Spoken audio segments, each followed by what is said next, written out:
Alors ce chiffre, il est intéressant parce qu'il est simplement le reflet de ce qui s'est passé dans notre pays depuis les 2 dernières années, voire les 3 dernières années, où on a eu une augmentation du nombre de mobilisations citoyennes. D'abord le mouvement des Gilets jaunes qui a été massif en France, qui s'est poursuivi par le mouvement climat des jeunes qu'on a vu beaucoup dans les rues. Aujourd'hui, les salariés réalisent aussi que les entreprises ont du pouvoir, qu'ils évoluent dans des structures de pouvoir et qu'ils peuvent y participer en prenant leur propre pouvoir dans ces espaces-là.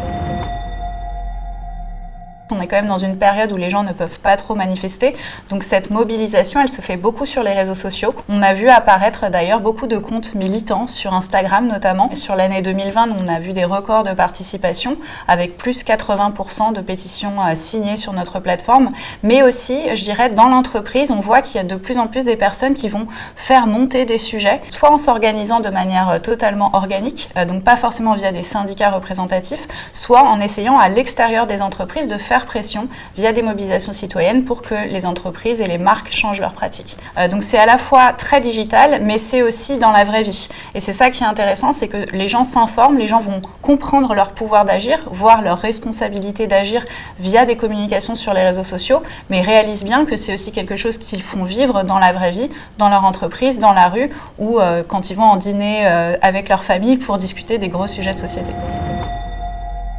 Associer les citoyennes et les citoyens, c'est montrer qu'on fait confiance et donc c'est créer les conditions de la confiance.